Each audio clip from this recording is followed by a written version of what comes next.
Judge Sheila O'Brien, and she's the person that's directly responsible for holding Kim Foxx accountable for her actions in the Jussie Smollett case.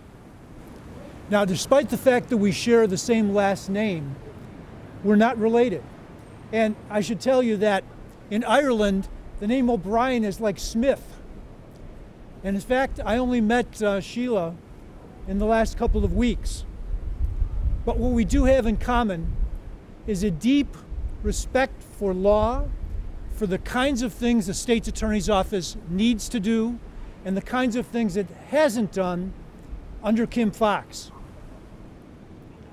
And I want to thank her for her willingness to step forward when no one else did to challenge Kim Foxx and how she handled the Smollett case. No one else in the thousands of attorneys that practice in Cook County had the courage that she did. And for that, we should all give her a round of applause and deep appreciation. Now, as former judges, we both understand the respect that and value that ethics have in the practice of law. And it has an even higher value when you're an elected official. The fact that Kim Foxx is the state's attorney holds her to a higher standard, a standard that she fell well short of in how she handled the Smollett case. And it should be crystal clear to everyone that in Cook County, Kim Foxx is the last person they should be voting for to get a second term. She has failed us all. She is responsible for bringing our county and the office and the respect and rule of law into disgrace. The report by Dan Webb issues a damning account of the kinds of violations and missteps that Kim Foxx made. Now, in lawyers' terms, she made a number of material misrepresentations. Those are lawyers' terms. You and I know that in lawyers' terms, what that means is she lied. She lied repeatedly, and she lied to try to protect herself from the consequences of her actions. And Dan Webb called her out on it, as he should have. His report found that she failed in the operation of the state's attorney's office, that she violated legal ethics to the extent and to a degree where he is going to report her and send his report to the Attorney Registration and Disciplinary Commission. And for those of you who may not understand what that means, that commission has control over the law licenses of every attorney that practices in this state. If there is any problem that an attorney has in their practice of law, it's that disciplinary commission that determines the extent of the problem and if there will be any punishment. If the disciplinary commission determines that these lies by Kim Foxx are such that it significantly affects her practice of law in this state, they can disbar her or take a number of steps, which include suspending her law license. The one thing that you need to do to be state's attorney as a qualification is be able to practice law in the state of Illinois. If her license is disbarred or she is suspended or any degree of penalty in between, she can no longer be state's attorney for that period of time of the suspension, and for a disbarment, she can no longer be state's attorney until reinstated by the Illinois Supreme Court. I don't know that there's ever been a Cook County state's attorney who's been reported for violations to the disciplinary commission. Once again, Kim Foxx has achieved a first. She's basically made Chicago a city that looks like a medieval castle where we raise the drawbridges every weekend. This has to stop. She has been a failure in this office. She's been a disgrace to the county, and she now stands with this over her head. There is no way that she can continue to be state's attorney, I call on her to resign. With those statements having been made, I'll now allow and yield these microphones to Sheila O'Brien. Thank you. Thank you, Judge.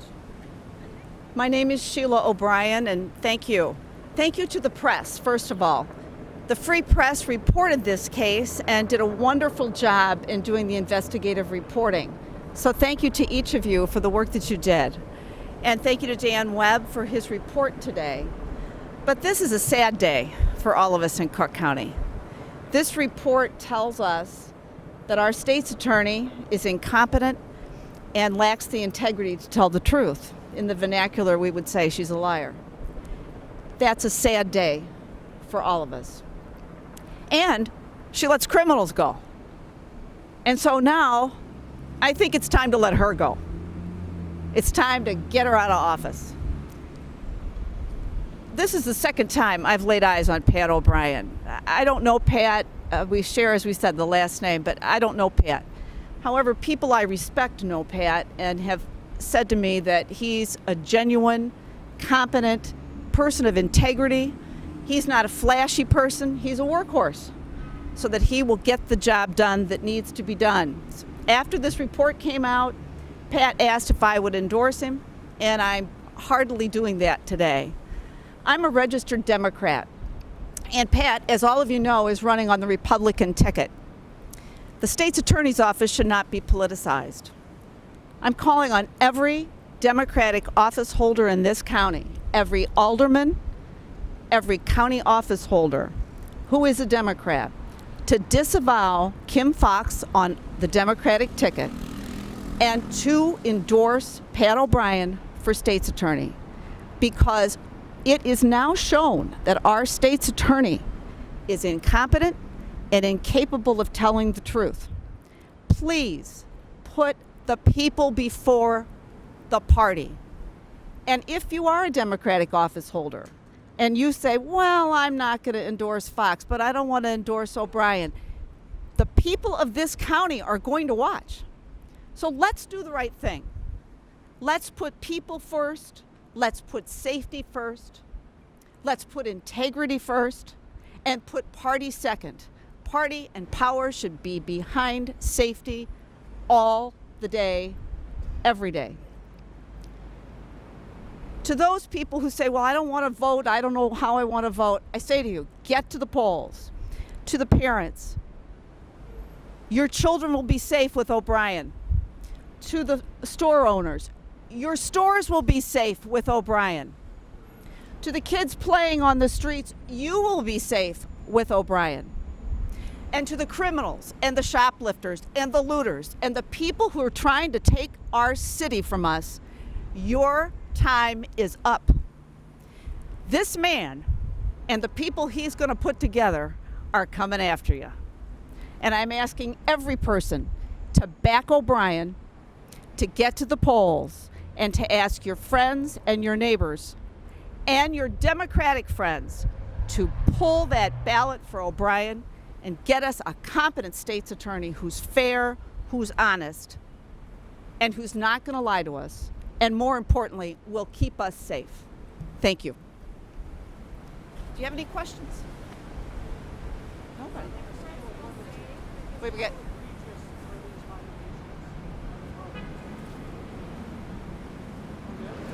I'm actually at it.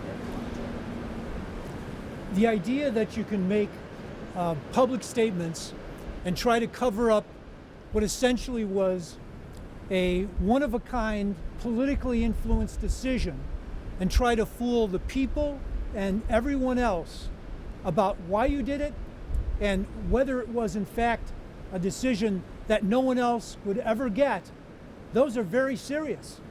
And when you have your integrity stripped from you, unlike a coat that you can put on in the winter, you can't put this back on. Every decision the state's attorney makes, someone is going to complain about it or have questions about it.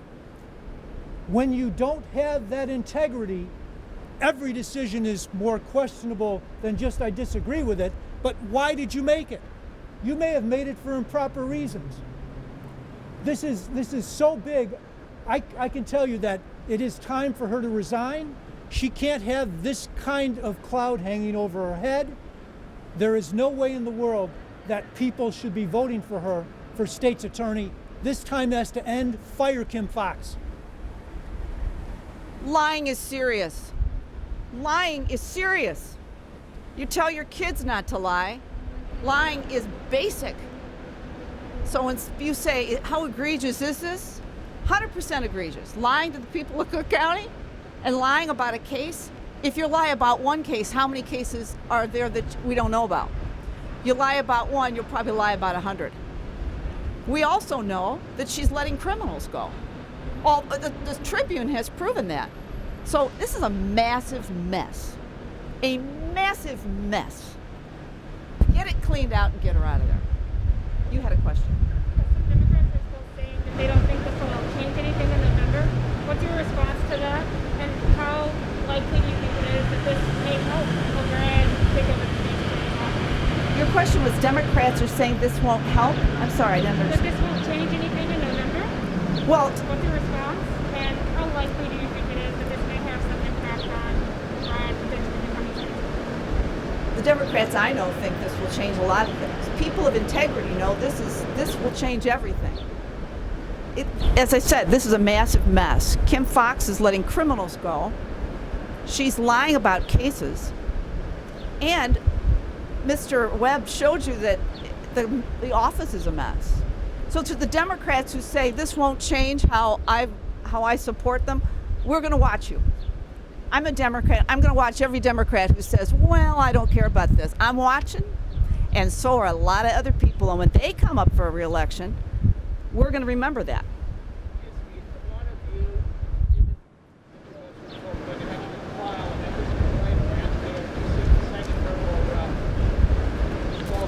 Well, the question is, how will the disciplinary commission know about this?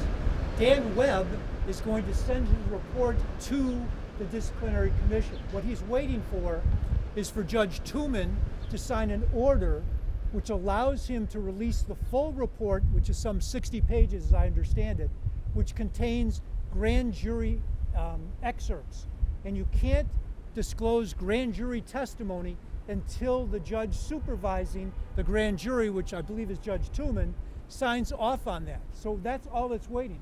Dan Webb is going to file that, and obviously a disciplinary commission is going to take it very seriously. I hope they act on it, and I hope they act on it soon, but it's the kind of cloud that a state's attorney, who is the chief law enforcement officer of the county, cannot have hanging over their head. She can't be state's attorney with this pending. Nobody in the world in Cook County has ever had this kind of thing go on.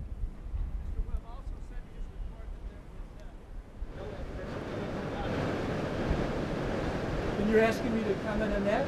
Well, I can say that her comments about the report, she chose what she liked to believe and then dismissed the rest. And the fact that Dan Webb didn't find criminal conduct, if that's the standard for the state's attorney now, God help us all. Maybe they should raise those drawbridges and keep them up, because this city doesn't deserve, nor the county deserve, to be standing around. That kind of thing is the lowest bar in the world. We're not Detroit. We don't want to be Detroit. And unless we start getting this city and this neighborhood safe, we're going to be Detroit.